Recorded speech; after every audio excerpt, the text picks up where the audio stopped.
बोलिए श्री सद्गुरुदेव महाराज जी की जय। सर्व श्री आशुतोष महाराज जी की जय। सच्चे दरबारी की जय।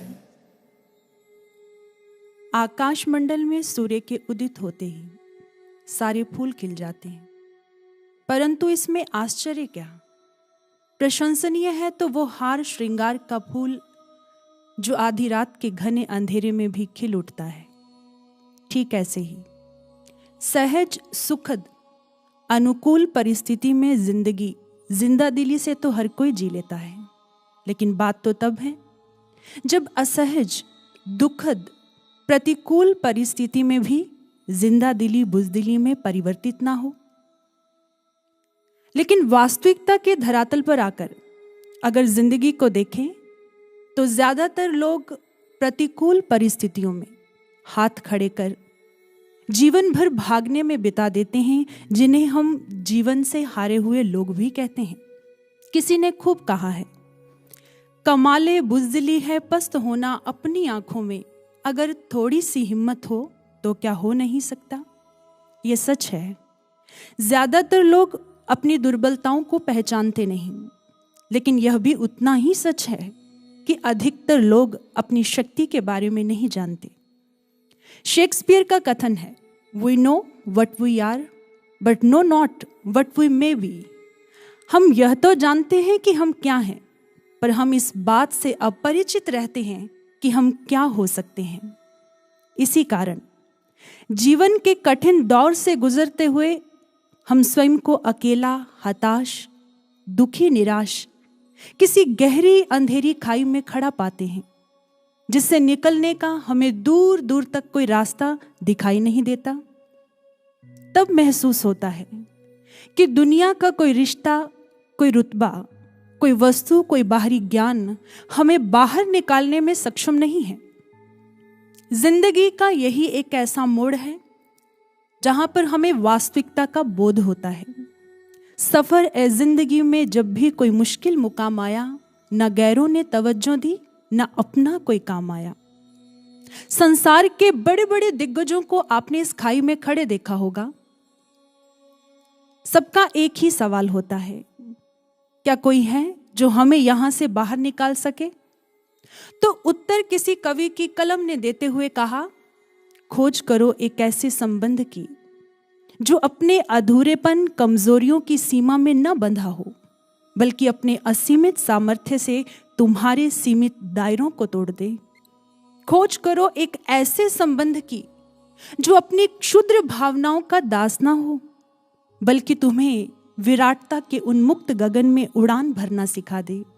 खोज करो एक ऐसे संबंध की जो तुम्हारी कल परसों की गलतियों को ना देखे, बल्कि तुम्हारी आज की कोशिशों को सराहे।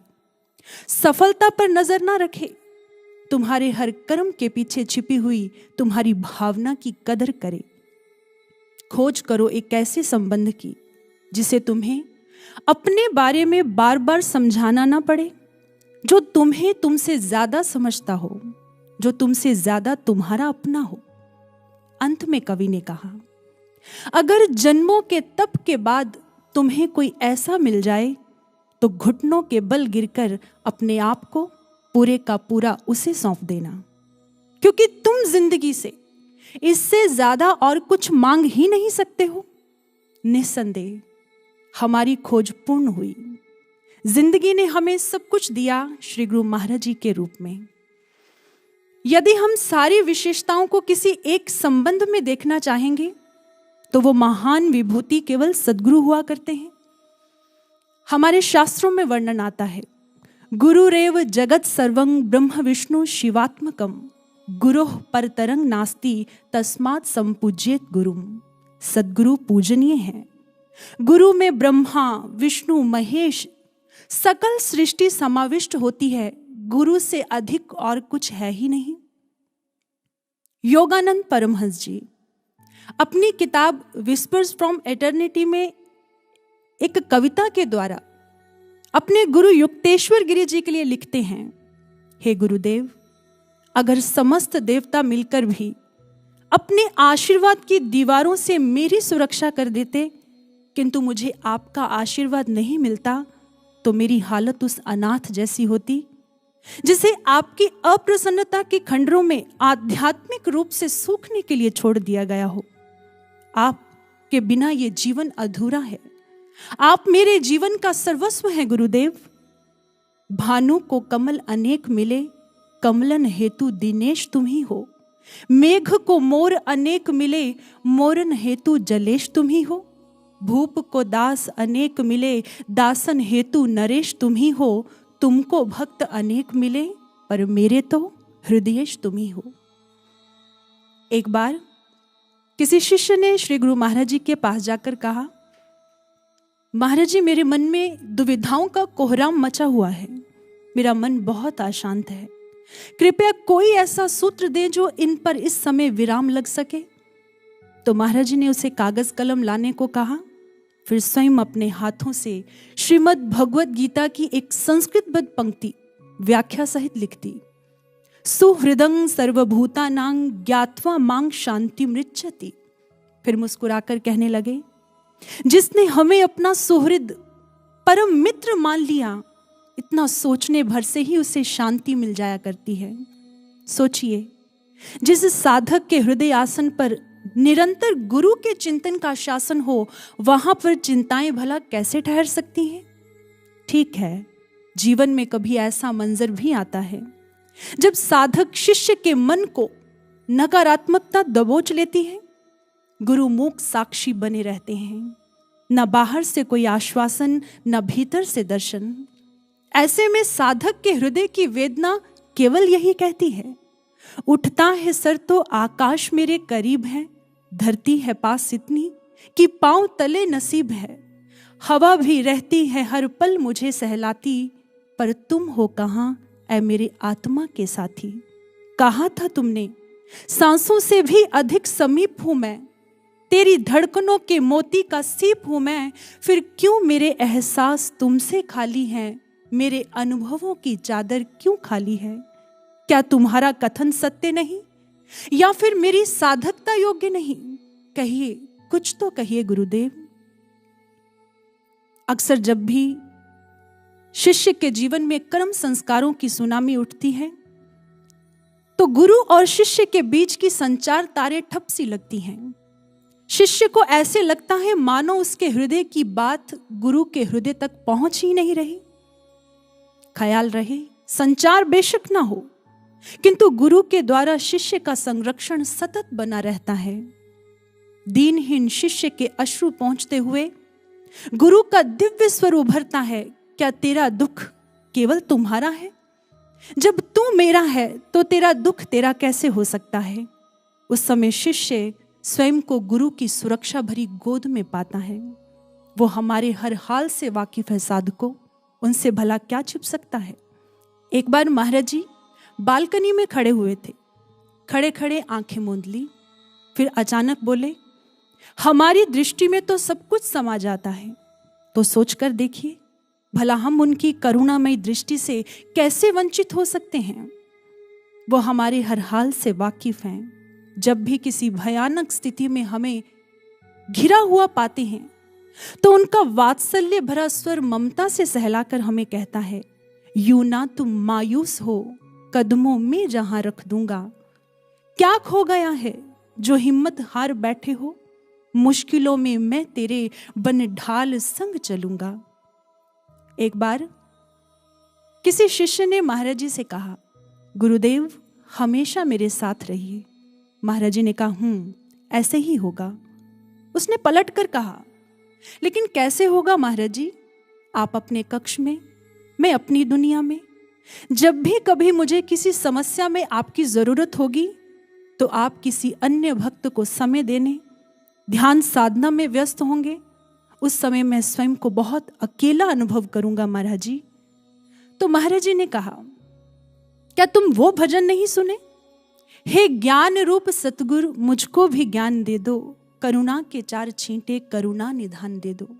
गुरु देह स्वरूप नहीं, ज्ञान स्वरूप होते हैं। ज्ञान मिलते ही गुरु सत्ता हर शिष्य के हृदय में ज्ञान रूप में स्थापित हो जाती है। किंतु इस बात को न समझने के कारण साधक समस्या में आशीर्वाद की इच्छा से गुरु के बाहरी सानिध्य को पाने के लिए दौड़ता है। महाराज जी ने अक्सर अपने प्रवचनों में कहा, बाहर से केवल आश्वासन मिलता है। अगर शिष्य को आशीर्वाद की अभिलाषा है तो उसे भीतर से जुड़कर पुकार उठानी चाहिए। महाराज जी ने यह भी कहा, आपके जीवन में आने वाली कठिन परिस्थितियां, समस्याएं आती ही इसीलिए हैं कि आप अपने अंतःकरण में साधना में उतरकर गुरु से, प्रार्थना से जुड़ सको। और जो साधक अपने भीतर उतरकर गुरु के चिंतन से तार जोड़ता है, वो आत्मबल, प्रेरणा को पाकर अपने जीवन की हर बाधा को पार कर जाता है। जैसे बादल तभी बरसते हैं जब उनका संबंध समुद्र से होता है। समुद्र से संबंध टूटते ही वो अपना अस्तित्व खो बैठते हैं, केवल धूल भरी एक बदली बनकर रह जाते हैं। साधक में आत्मबल के लक्षण दिखाई नहीं देते, वो जीवन में हताश, निराश हो जाता है। एक बार मार्टिन लूथर बड़ी निराश अवस्था में बैठे हुए थे। उन दिनों उन्हें कुछ लोगों के घोर तानों और विरोध का सामना करना पड़ रहा था। जब उनकी पत्नी ने उन्हें इस मनोस्थिति में देखा तो काले वस्त्र पहनकर उनके सामने आकर खड़ी हो गई। मार्टिन ने पूछा, आज काले वस्त्र क्यों पहन रखे हैं? पत्नी ने कहा, क्या आप नहीं जानते, आज वो मर गए। मार्टिन ने कहा, कौन मर गए? पत्नी ने कहा, आज ईश्वर मर गए। मार्टिन ने हैरानी से कहा, ऐसा कैसे हो सकता है? ईश्वर कैसे मर सकते हैं? तब पत्नी ने बड़ा ही प्रेरणादायक उत्तर दिया, अगर ईश्वर नहीं मरे तो ईश्वर के होते हुए आप दुखी, हतोत्साहित, इतने भयभीत और चिंतित क्यों हैं? एक बार ऐसी ही निराशाजनक परिस्थिति से निकल रहे किसी शिष्य से श्री गुरु महाराज जी ने कहा, याद रखना, अगर तुम्हारे जीवन में कुछ तुम्हारे मन के अनुसार हो रहा हो तो अच्छा है, और अगर नहीं हो रहा हो तो और भी अच्छा है। उसने कहा, वो कैसे महाराज जी? महाराज जी ने समझाते हुए कहा, अगर जीवन में तुम्हारे मन का नहीं हो रहा तो निसंदेह वो ईश्वर के मन का हो रहा है, और जो ईश्वर के मन के अनुसार होगा वो तुम्हारे मन से कहीं अच्छा होगा, क्योंकि ईश्वरं यत् करोति शोभनम करोति। ईश्वर जो करते हैं अच्छा ही करते हैं, सदैव उन पर भरोसा रखो। मार्टिन लूथर को अपनी गलती समझ में आ गई। ईश्वर के होते हुए मैं निराश क्यों रहूं? भगवान पर भरोसा रख। अपने गिरे हुए उत्साह को उठाते हुए उन्होंने मुस्कुराते हुए अपनी पत्नी से कहा, तुम बिल्कुल ठीक कहती हो। संकट के समय में आशा, विश्वास, उत्साह को खो देना मानो शैतान के दल में सम्मिलित होने जैसा है। ईश्वर के होते हुए मैं निराश क्यों रहूं? मैं निराशा से थककर क्यों बैठूं? विंस्टन चर्चिल का कथन है, if you are going through hell keep going. अगर नरक से गुजर रहे हो तो गुजरते रहो। कहने का भाव, जीवन में अगर नरक जैसी भयानक परिस्थितियां भी क्यों ना आ जाएं, तो ना तो डरकर रास्ता बदलो और ना ही निराशा से थककर अपने जीवन में बैठ जाओ, केवल चलते जाओ। एक साधक अपने विचारों की उधेड़-बुन में था। उस शिष्य के मन में एक चिंता चल रही थी कि भक्ति पथ पर बढ़ तो चले हैं, लेकिन मन में बहुत से विचार, विकार, जिनसे मन निरंतर उलझा रहता है। अभी तक वो नहीं बन पाए जो महाराज जी हमें बनाना चाहते हैं। और पल पल अनुभूतियों में श्री गुरु महाराज जी कहते हैं कि समय बहुत कम बचा है, फिर इतने कम समय में बदलाव कैसे हो पाएगा? क्या हम अंत तक चल पाएंगे? क्या हम अपनी मंजिल को प्राप्त कर लेंगे? तो अनुभव में उसको उत्तर देते हुए श्री गुरु महाराज जी ने कहा, जो मैं कहता हूं तुम केवल वही करते जाओ। अगर साधना के लिए कहा जाए तो साधना में जुट जाओ। अगर सेवा के लिए आदेश आए तो डटकर सेवा करो। फिर मस्त अंदाज में हवा में हाथ हिलाकर बोले, फिर इन विचारों विकारों की क्या औकात, इन्हें तो मैं चुटकियों में समाप्त कर दूंगा। तुम चिंता मत करो, जो तुम्हें कहा जाए तुम बस वही करते जाओ। एक ही मूल मंत्र अपनाओ, रुको नहीं, चलते जाओ। बहती नदी से जज्बे लिए बढ़ते जाओ। नदी के जज्बों को किसी कवि ने बड़ा सुंदर बयां किया। उसने कहा, रास्ता रोक रही चट्टाने, पत्थर से सब बंद मुहाने, पर्वत की पूरी कोशिश है उठती लहर दबाने की, मगर नदी ने जिद ठानी है सागर तक बह जाने की। चलने की इच्छा तो हर साधक में होती है, पर न जाने क्यों भक्ति पथ पर, सेवा क्षेत्र में निर्मित होने वाली परिस्थितियों और साधना पथ पर मन की आने वाली बाधाओं में उलझकर अक्सर साधक की सेवा साधना गति मंद पड़ जाया करती है। तो चलिए स्वयं से एक प्रश्न करते हैं, क्या हम चरेवैती धुन गुनगुनाने वाले दृढ़ साधक बनना चाहते हैं? उत्तर हाँ या ना में देने से पहले एक बात याद रखिएगा, अगर आप ऐसे दृढ़ साधक बनना चाहते हैं तो उसके लिए आपको वैसी सोच रखनी होगी, वैसे विचार रखने होंगे और फिर उन विचारों के अनुरूप कर्म करने होंगे। सफलता तभी प्राप्त होगी। सफलता एक परिणाम है जिसकी शुरुआत कहां से होती है? चलिए एक उदाहरण से समझते हैं। मान लीजिए आपने एक पेड़ पर फल लगा देखा, आप कहें कि यह फल कहां से आया? जाहिर सी बात है, पेड़ से। अब प्रश्न है कि पेड़ कहां से आया? तो उत्तर बड़ा ही आसान है, छोटे से पौधे का विशाल रूप है पेड़। अब गहराई से देखें कि वो छोटा सा पौधा कहां से आया, तो पाएंगे एक नन्हे से बीज ने धरती की गहराई में मौन तपस्या की, वही पेड़ के होने का कारण है। कहने का भाव, जैसे उस मीठे फल का स्रोत बीज है, ऐसे ही सफलता रूपी मीठे फल का भी कोई ना कोई बीज जरूर है। और क्या नाम है उस बीज का? वो है हमारी सोच, हमारे विचार। लेकिन जैसे दुनिया का हर बीज हमें मीठा फल नहीं दे सकता, ऐसे ही हमारा हर विचार हमें सफलता नहीं दे सकता। साधकों, विशेष फल पाने के लिए जैसे विशेष बीज होते हैं, ऐसे ही साधना पथ पर विशेष सफलता पाने के लिए साधकों को विशेष उत्कृष्ट दिव्य विचार रखने होंगे। अगर आज हमारे भीतर में ऐसे विचार नहीं है तो हमारे मन की इस अवस्था का जिम्मेदार कौन? प्रश्न है। मान लीजिए आप कहते हैं कि मेरा मन अच्छे विचार अच्छी सोच नहीं रख पा रहा, तो क्या इसके लिए संसार दोषी है?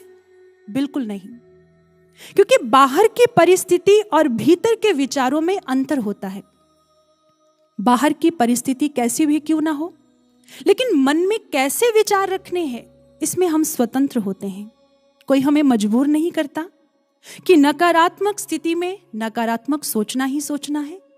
लेकिन हमें लगता है हमारे विचारों की चाबी बाहर है, इसलिए हम बाहर दोष लगा देते हैं। मन के विचारों का बहुत ही सुंदर चित्रण किया मनोवैज्ञानिक विक्टर फ्रैंकल ने अपनी आत्मकथा में।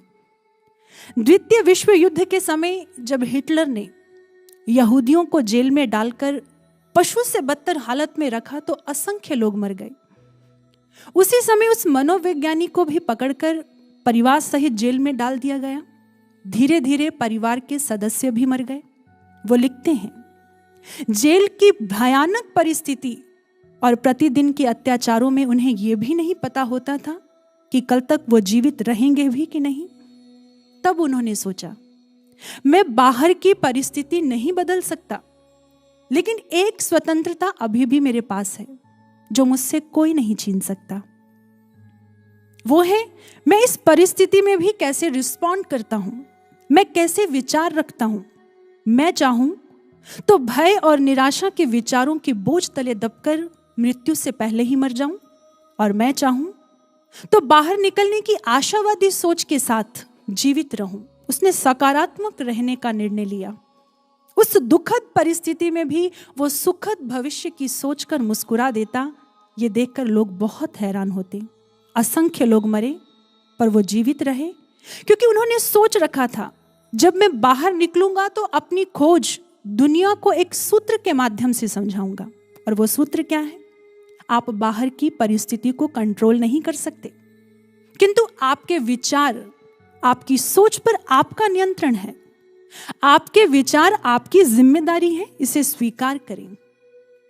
क्योंकि जब हम अपने विचारों को नियंत्रण नहीं कर, अपने खुद के मन पर काम नहीं करते, तो अक्सर यही कहते हैं, फला व्यक्ति, परिस्थिति, घटना के कारण मेरा मूड ऑफ है, ये सब बदलेगा तो मैं ठीक हो जाऊंगा। ये सब बहाने हैं जिनमें उलझकर हम सेवा क्षेत्र में कितने ही सुअवसरों से हाथ धो बैठते हैं, अपना कीमती समय गवा लेते हैं। एक बार किसी संत ने अपने जिज्ञासु भक्तों से एक प्रश्न किया, मान लीजिए आपके पास 86,400 रुपए हैं। रास्ते पे चलते हुए कोई चोर आपके 10 रुपए लूट कर भाग जाए तो क्या करोगे? क्या अपने 10 रुपए वापस पाने के लिए तुम उस चोर के पीछे भागोगे?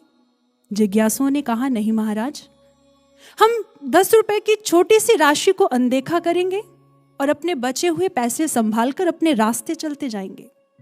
संत ने कहा, आपका अवलोकन सही नहीं है। मैंने देखा है ज्यादातर लोग 10 रुपए वापस पाने की फिक्र में चोर के पीछे दौड़ते हैं और अपने बचे हुए 86,390 रुपयों से भी हाथ धो बैठते हैं। फिर उन्होंने विस्तार से समझाया, ये 86,400 हमारे प्रतिदिन के सेकंड हैं।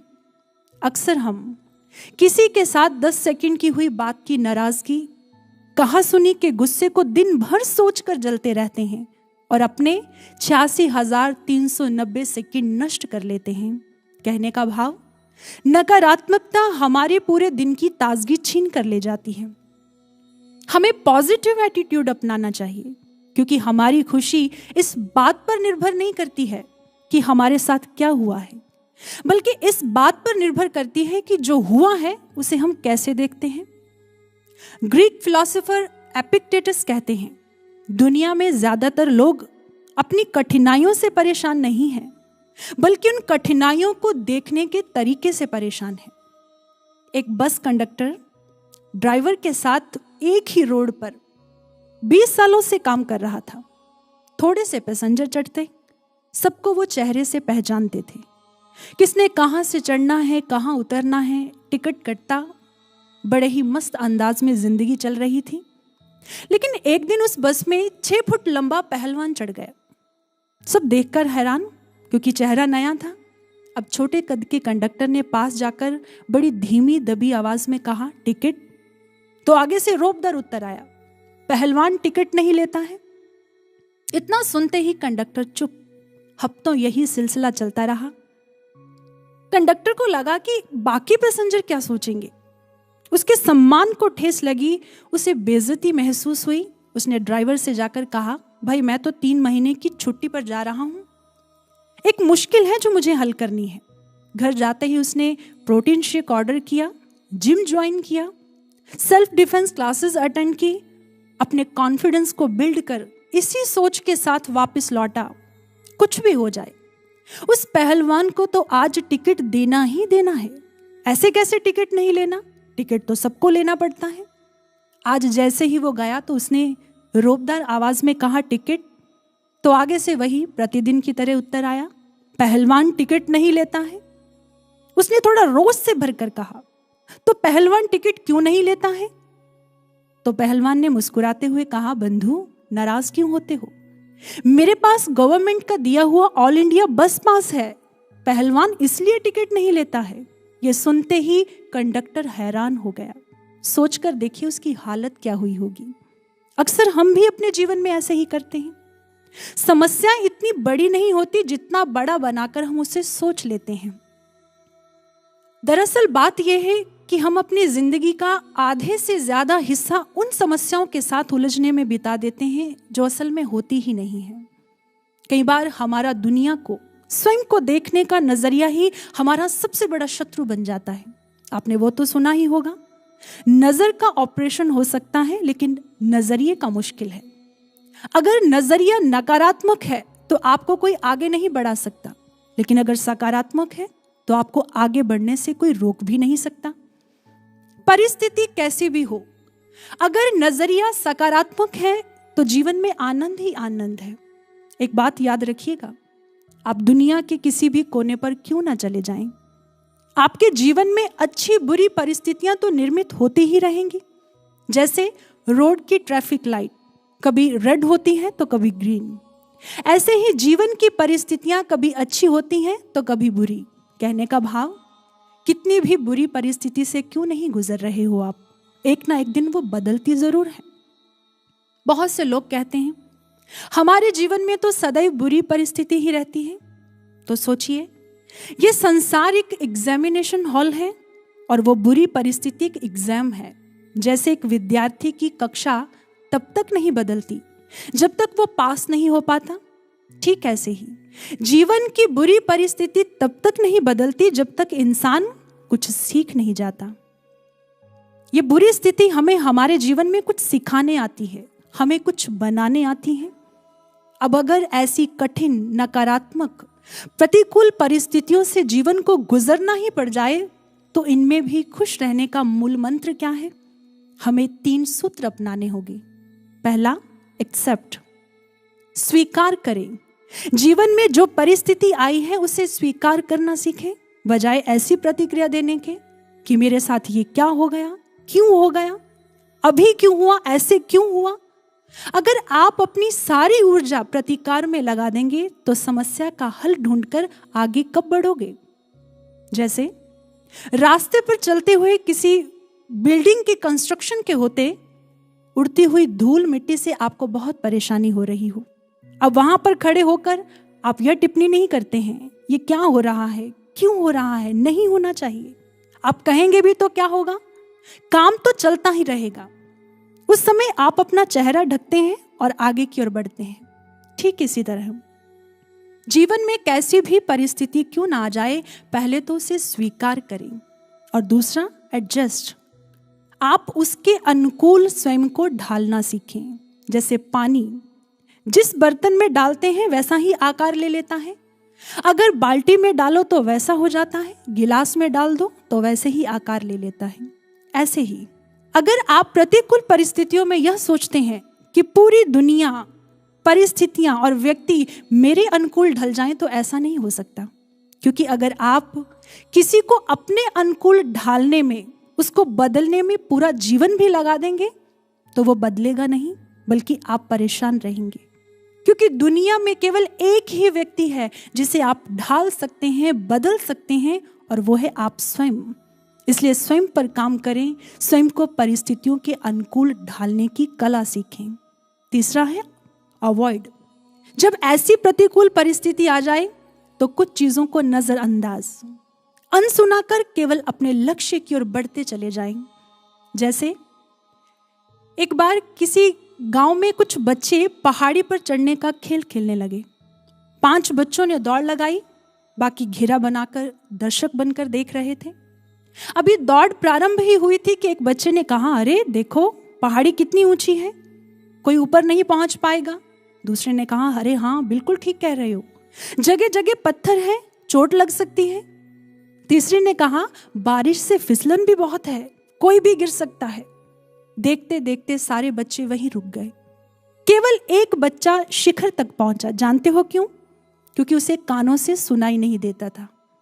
ठीक इसी तरह जब प्रतिकूल परिस्थिति में घिरे हो तो नकारात्मकता से बहरे हो जाओ, उसे अनसुना करो और स्वयं के अंदर शांति, स्थिरता बनाए रखते हुए अपने लक्ष्य में अपनी पूरी ऊर्जा लगा दो। कहते हैं जो नजरिया है वो एक चश्मे की तरह होता है। जब आप नकारात्मक नजरिए के चश्मे से देखते हैं तो सब कुछ असंभव लगता है। ये हो नहीं सकता, मैं कर नहीं सकता, मेरे से होगा नहीं। लेकिन जब आप सकारात्मक नजरिए के चश्मे से देखते हैं तो सब कुछ संभावनाओं में बदल जाता है।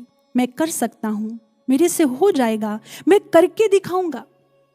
इसलिए किसी ने खूब कहा है, जब आप दुनिया को, परिस्थितियों को, समस्याओं को और स्वयं को देखने का नजरिया बदलने लगते हैं तो बाहर की चीजें खुद ब खुद बदलना शुरू हो जाती हैं। ये विचार कहने में जितना अच्छा लग रहा है, सुनने में भी उतना ही अच्छा लग रहा है। लेकिन परिस्थिति के आते ही ये विचार हमारे जीवन में काम कर पाए, हमारे जीवन में बदलाव लेकर आए, ये कैसे हो पाएगा? वैज्ञानिकों ने एक शोध से प्रमाणित किया। कहते हैं कि व्यक्ति की जो आदतें और सोच हैं वो उसके मस्तिष्क में रेखाओं को गढ़ती हैं, चाहे वो आदतें अच्छी हो या बुरी हो। जब जब इंसान अपनी सोच, अपनी आदतों को दोहराता है तो ये रेखाएं पक्की, गहरी होती चली जाती हैं और फिर नकारात्मकता के यही सांचे हमारे व्यक्तित्व के ढांचे बन जाते हैं। इन्हीं के अनुरूप हम ना चाहते हुए भी व्यवहार कर बैठते हैं। अगर हम चाहते हैं कि हमारे भीतर की नकारात्मकता समाप्त हो जाए तो उसके लिए केवल मात्र ब्रह्म ज्ञान की ध्यान साधना ही एक उपाय है।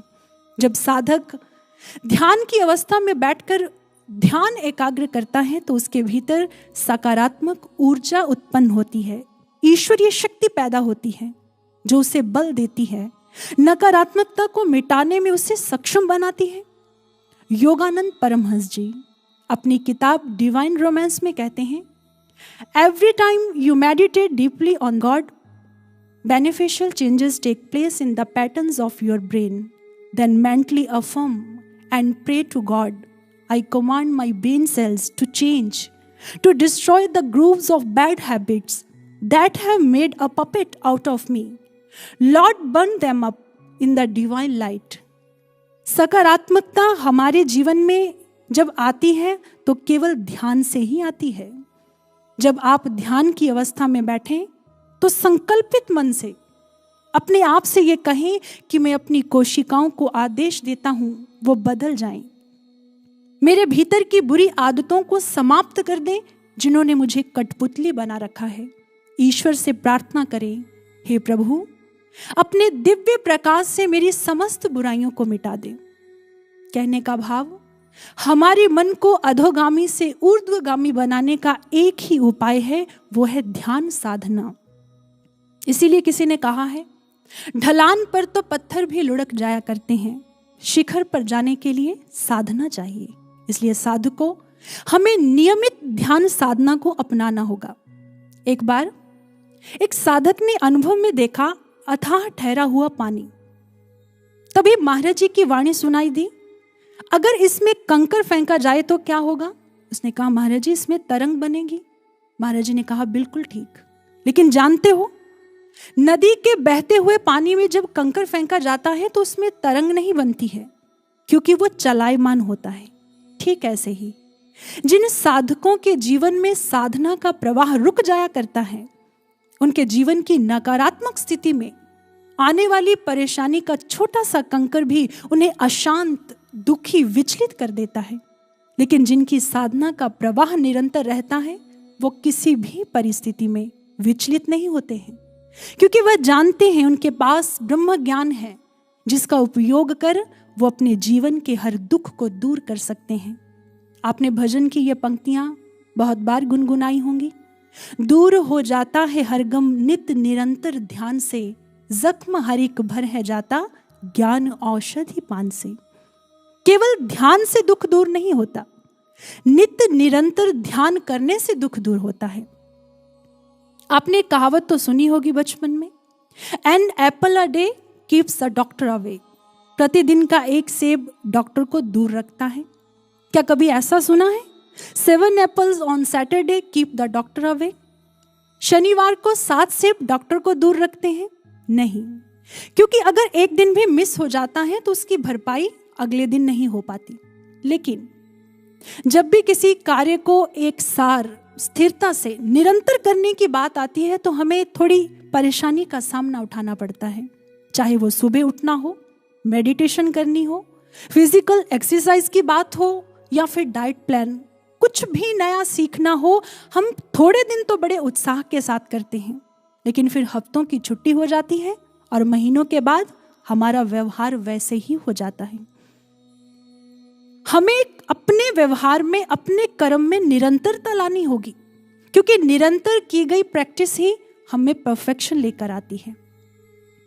कॉमेडियन जेरी सैनफील्ड, एक बार मंच पर उनके साथ एक नया कॉमेडियन काम कर रहा था। उसने कहा, सर मैं भी आपकी तरह एक अच्छा कॉमेडियन बनना चाहता हूँ, कृपया मुझे कुछ टिप्स दें। उन्होंने कहा, अच्छा ये बताओ, क्या तुम जोक्स लिख लेते हो? उसने कहा, हाँ सर, जब मूड अच्छा होता है, अंदर से प्रेरणा होती है, तो मैं अच्छे जोक्स लिख लेता हूँ। लेकिन समस्या यही है, मूड प्रतिदिन अच्छा नहीं होता और प्रेरणा भी रोज नहीं होती। उस समय जेरी सैनफील्ड ने कहा, एक बात ध्यान से सुनो, अच्छा कॉमेडियन बनने का एक ही तरीका है, अच्छे जोक्स लिखना। और अच्छे जोक्स लिखने का एक ही तरीका है, बहुत से बुरे जोक्स लिखना। और बहुत से बुरे जोक्स लिखने का एक ही तरीका है, हर दिन लिखना। जब तुम निरंतर लिखोगे तो तुम्हें पता ही नहीं चलेगा कब तुम अच्छे जोक्स लिखने लग गए। ठीक यही सूत्र हम साधकों को साधना में अपनाना होगा। कुछ भी फ्री नहीं मिलता, दाम तो चुकाना ही पड़ता है। ठीक इसी तरह साधना पथ पर यह दाम हम साधकों का निरंतर प्रयास है। चाहे वो किसी बुरी आदत को बदलना है, किसी नई आदत को सीखना है, ध्यान साधना करनी है। आप जानते हो निरंतर ध्यान साधना से हमें क्या लाभ होगा? इसके लिए हमारे महापुरुषों ने कहा, सांस सांस सिमरो गोविंद, मन अंतर की उतरे चिन्ह। अगर अभी तक जीवन में चिंताएं समाप्त नहीं हुई हैं पूर्ण रूपेण, तो इसका सीधा सा अर्थ है हमारी साधना में निरंतरता की कमी है। जब हम ब्रह्म ज्ञान की निरंतर ध्यान साधना करेंगे तो वह हमारे भीतर से चिंताओं का समूल नाश तो करेगी ही, साथ में हमें हर परिस्थिति में डटकर लड़ने में सक्षम बनाती है। इसलिए नियमित ध्यान साधना को अपनाना होगा। बहुत से साधक एक विचार देते हैं, हम प्रतिदिन साधना करते हैं लेकिन पता नहीं क्यों मन एकाग्र नहीं होता, विचार रहित शांत नहीं हो पाता।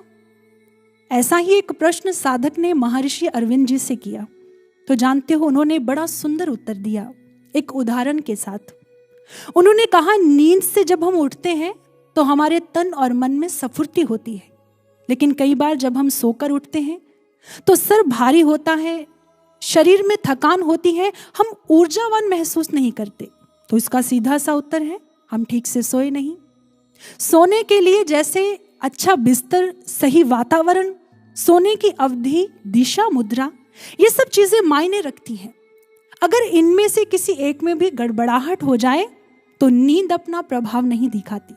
ठीक ऐसे ही उन्होंने एक दूसरा उदाहरण दिया, जैसे भोजन हमारे शरीर को पोषित करता है, लेकिन कई बार वही भोजन हमारे शरीर में विकृतियां पैदा कर हमें बीमार कर देता है।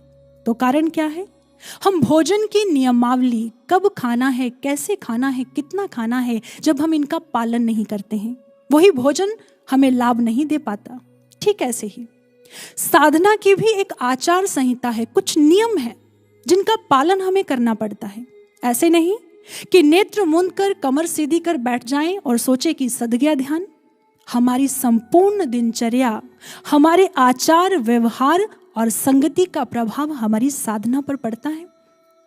आप तामसिक भोजन करते हैं, नकारात्मक सोचते हैं, किसी के साथ झगड़ते हैं, किसी का बुरा करते हैं, वासनात्मक दृश्य देखते हैं और रात को चौकड़ी लगाकर ध्यान की अवस्था में बैठकर सोचें कि भाई अब मन तो शांत, एकाग्र, विचार रहित हो जाएगा, तो असंभव, ऐसा नहीं हो सकता।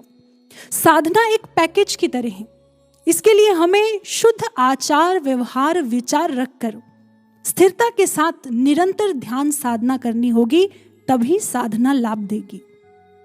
एक बार रामकृष्ण परमहंस जी ने अपने एक शिष्य से पूछा, अच्छा ये बताओ माखन कैसे बनता है? तो उसने कहा, ठाकुर बड़ी सरल सी विधि है, दूध को जामन लगाने से दही और दही को मथने से माखन। उन्होंने कहा, तुम आधी विधि बता रहे हो। केवल दूध को जामन लगाने से दही नहीं बनता है, जब तक उसे एक ऐसे एकांत स्थान पर स्थिर ना रखा जाए जहां उसे कोई हिलाए ना, क्योंकि जब उसे हिलाया जाएगा तो वो दही नहीं बन पाएगा। ठीक इसी तरह केवल दही को मथने से माखन नहीं बनता, मथने के बाद उसमें ठंडा पानी डालकर कुछ समय के लिए उसे स्थिर रखा जाता है, फिर माखन अलग हो जाता है और छाछ अलग हो जाती है। फिर उन्होंने एक और प्रश्न किया, अच्छा ये बताओ माखन और दूध में से मूल्यवान कौन? शिष्य ने कहा, निसंदेह माखन।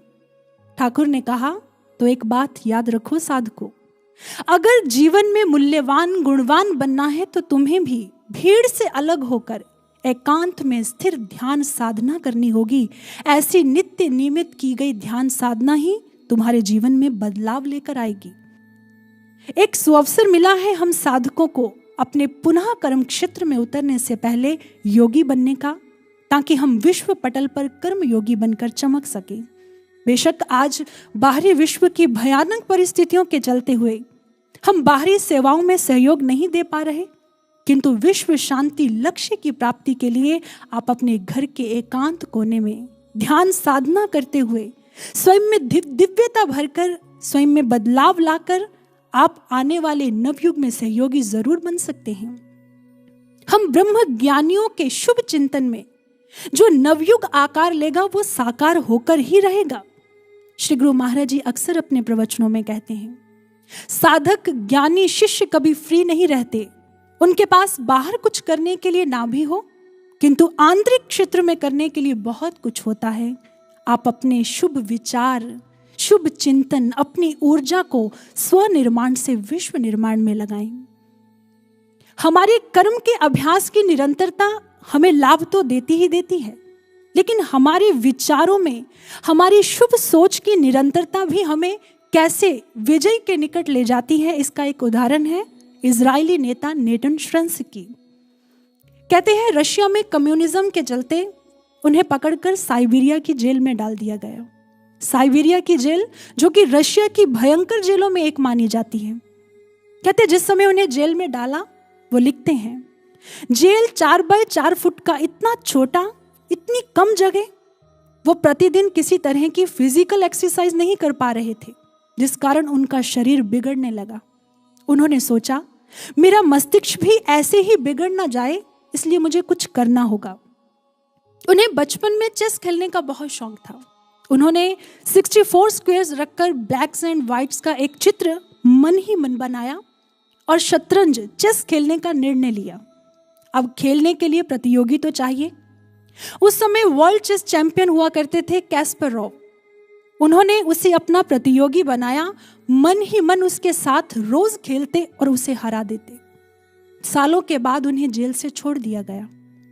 एक दिन कैस्परोव ने डेमोन्स्ट्रेशन मैच रखा, जिसमें वर्ल्ड चेस चैंपियन एक साथ एक समय पर 5 प्रतियोगियों के साथ खेल खेलता है।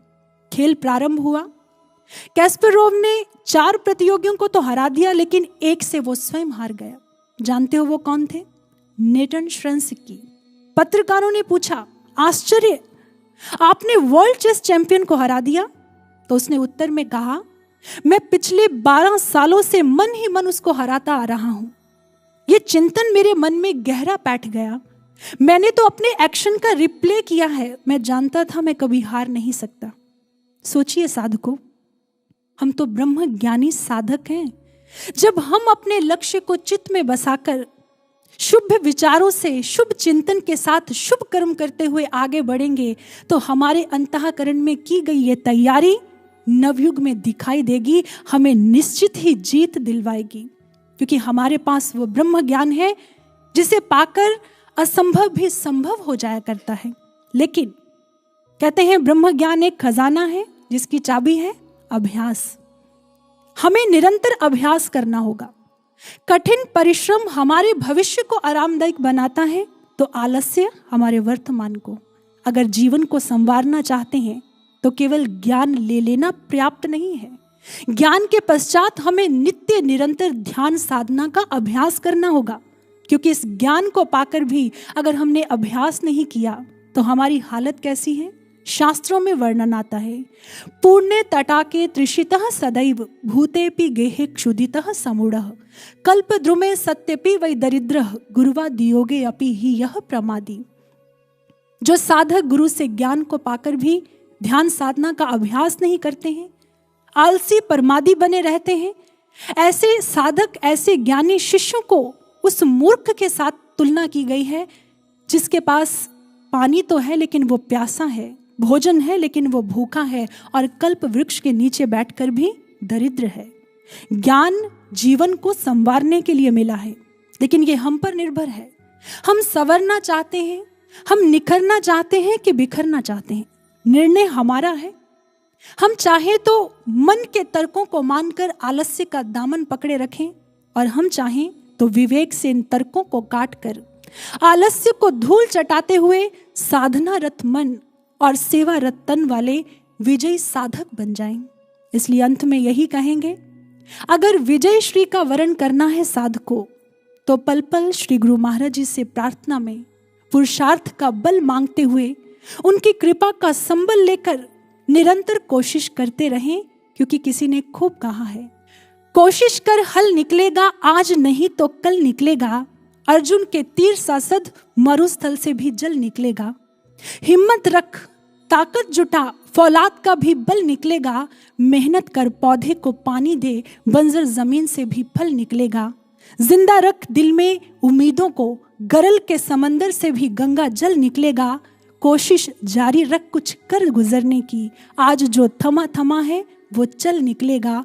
कोशिश कर हल निकलेगा, आज नहीं तो कल निकलेगा। जब हमारी निरंतर कोशिशें रंग लाएंगी तो हमें हमारी मंजिल तक जरूर पहुंचाएंगी।